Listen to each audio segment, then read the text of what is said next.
Aji.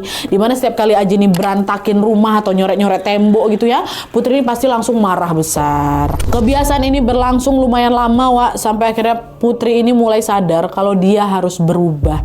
Dia mikir, ya udahlah kalau ibuku nggak mau bayarin kursus, harus aku sendiri nih yang gerak gitu katanya. Nah dari sinilah Putri pun akhirnya berinisiatif untuk mencari uang dengan caranya sendiri, Wak. Sejak saat itu Putri ini mulai jualan makanan dari warung Bu Sidah nih, tempat ibunya bekerja. Dan di sini Putri itu jadi reseller, Wak, yang ngambilin dagangan untuk dijual lagi ke teman-temannya di sekolah. Selain jualan di sekolah, Putri ini juga keliling dari desa ke desa untuk ngabisin dagangannya itu. Nah hasil dari jualan itu Putri tabung untuk tadilah itu daftar kursus pelayaran. Dan selama ngejalanin masa berat itu, Wak, untungnya Putri ini juga nggak sendirian. Dia masih punya Kiki. Kiki ini siapa? Teman dekatnya. Dan dia juga punya Cecep, sepupu kandungnya. Mereka ini sering ngabisin waktu bareng dan saling mendukung satu sama lain. Jadi pelariannya si Putri dari capeknya hidup ya ke mereka berdua gitu loh. Tapi sayangnya kehangatan itu mulai berubah semenjak desa mereka ini dilanda kejadian-kejadian aneh yang membuat warga resah, Wak. Nah, di sini udah mulai nih gangguannya.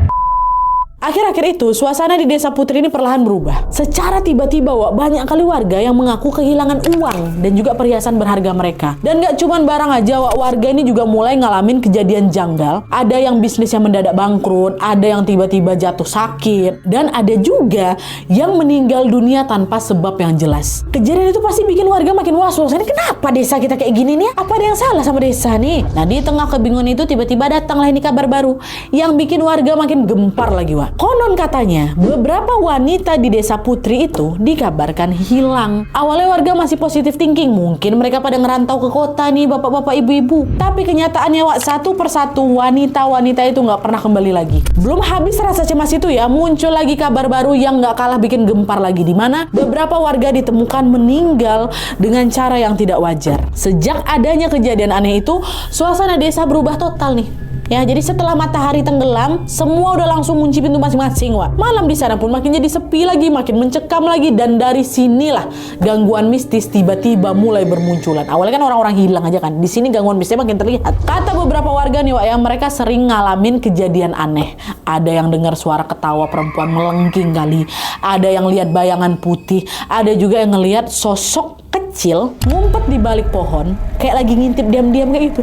Ada kayak gitu. Nah, rentetan kejadian inilah yang bikin warga teringat sama momen beberapa tahun lalu. Ketika salah satu warga yang bernama Pak Karsono, pemilik pabrik di desa itu, waktu dia masih hidup, warga juga sering ngalamin barang hilang, Wak. Usaha mulai bangkrut dan ada juga kejadian beberapa warga yang dikabarkan menghilang waktu Pak Karsono ini masih hidup. Jadi bisa dibilang kejadian itu bukan yang pertama kalinya, Wak. Tapi sayangnya